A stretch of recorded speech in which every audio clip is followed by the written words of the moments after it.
Olá a todos, meu nome é Monice. Esse é o terceiro vídeo de uma série de 5 vídeos sobre as políticas linguísticas da Rússia. Hoje a gente vai falar mais especificadamente da política linguística de mídia e cultura no país.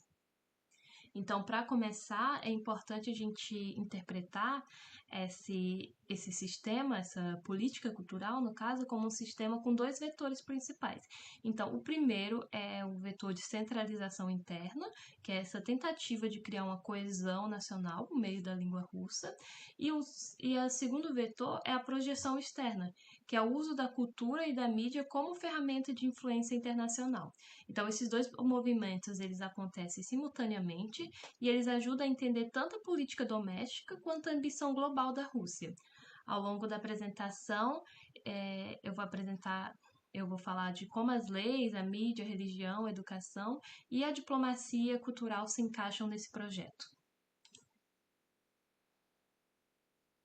Começando pela estrutura legal, a Constituição russa ela estabelece o russo como língua estatal, mas isso vai além de um simples reconhecimento formal.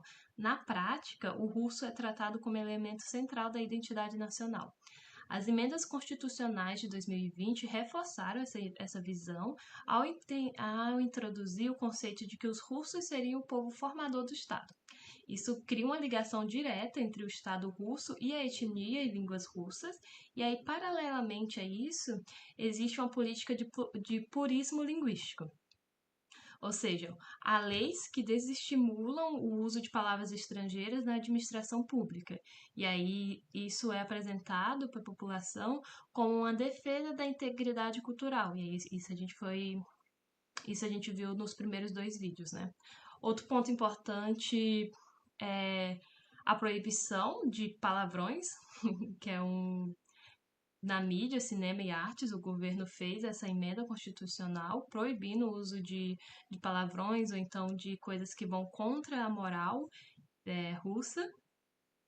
E isso, o governo ele vai justificar isso como uma forma de proteger a civilidade, criando uma imagem de ordem e moralidade dentro da cultura oficial russa. A Rússia, então, é oficialmente um estado multinacional, com mais de 100 línguas faladas, e durante a era soviética, como a gente viu no segundo vídeo, muitas delas receberam sistemas de escrita e apoio institucional.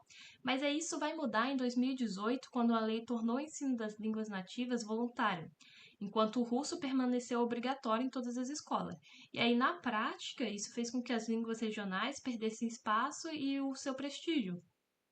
O caso do Tartaristão é o mais simbólico, porque o tártaro era obrigatório nas escolas até 2017. E aí, com a mudança, a sua carga horária foi drasticamente reduzida. E aí, isso gerou debates intensos, pois para muitas repúblicas étnicas, a língua é a base da sua identidade política.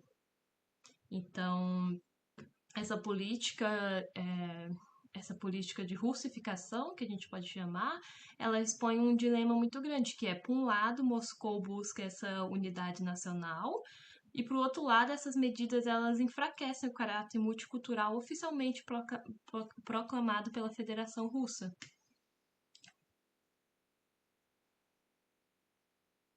Aí falando um pouco da mídia e do jornalismo russo, a mídia russa ela precisa ser compreendida então dentro de um contexto histórico.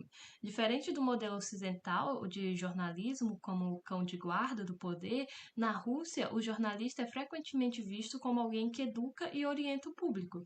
É, eu trouxe um artigo desses dois pesquisadores, o Grava e o Ostrovsky, que eles analisam justamente a identidade profissional dos jornalistas russos.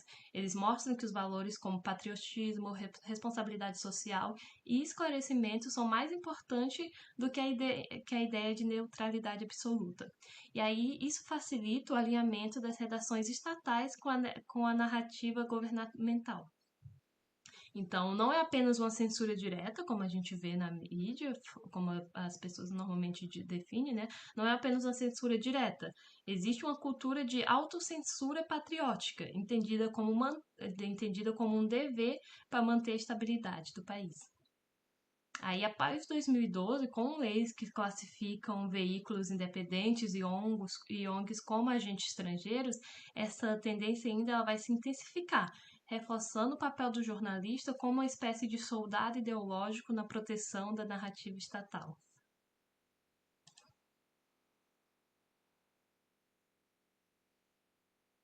Então, confirmando isso que a gente vem falando, a política cultural russa, ela se constrói em torno da ideia de que a Rússia é a guardiã de valores tradicionais.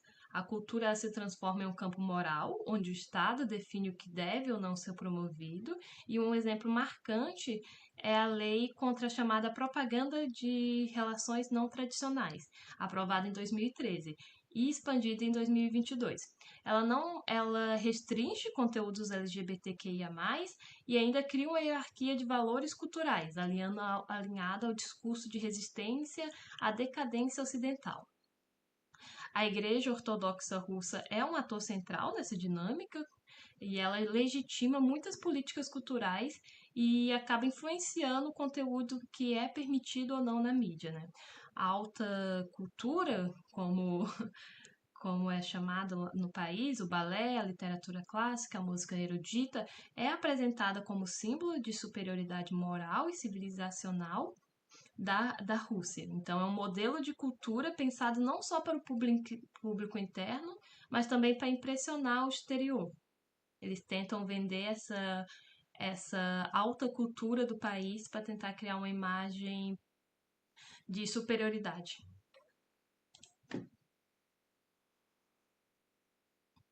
E aí, continuando nessa ideia de vender os valores, no plano externo, a Rússia ela desenvolveu o conceito de Ruskimi, que é mundo russo. A ideia é que as comunidades que falam russo ou que valorizam a cultura russa formam uma espécie de esfera civilizacional. Isso tem implicações políticas e geopolíticas importantes, onde existe o mundo russo, existe supostamente o interesse nacional russo. Aí a mídia nacional russa, ela funciona como braço desse soft power, mas é importante perceber que o soft power, no caso, não tenta apenas atrair como como o soft power americano, no caso. Ele tenta questionar as narrativas ocidentais, criando incerteza e apresentando a Rússia como alternativa. A política externa, né, dos Estados Unidos, ela tenta muito vender essa ideia de que o sonho americano, a vida americana é uma vida perfeita, né? E aí a política externa da Rússia, ela já tenta questionar essas narrativas ocidentais e apresentar a Rússia como alternativa, né? Então esse seria um exemplo assim de diferença.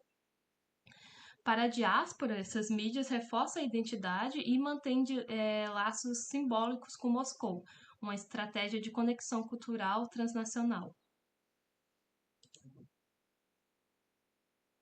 E aí, agora voltando um pouco para falar principalmente de cultura e ciência, a educação, ela também é uma ferramenta diplomática. A Rússia, ela tem uma tradição fortíssima na linguística, matemática, física e engenharia, e que se tornou um atrativo para estudantes estrangeiros, especialmente dos países dos BRICS e do sul global, no caso.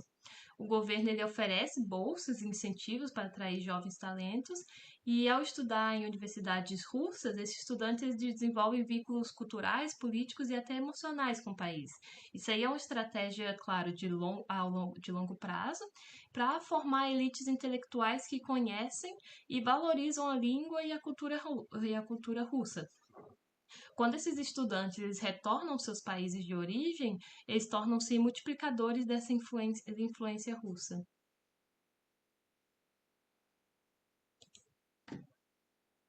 Então, em conclusão, a gente pode entender a política linguística e cultural da Rússia como um equilíbrio como uma tentativa de equilíbrio, né, entre centralização interna e a expansão externa.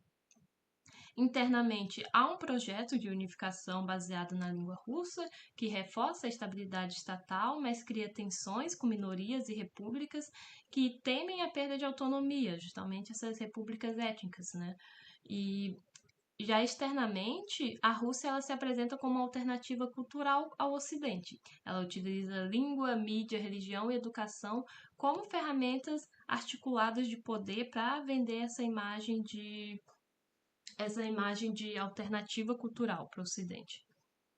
E aí a força dessa estratégia está justamente na sua coerência, ainda que seus efeitos de longo prazo, tanto domésticos quanto os internacionais, estejam em constante evolução. Então, essas foram as referências que eu usei para montar o meu vídeo e eu espero vocês no próximo vídeo. Até mais!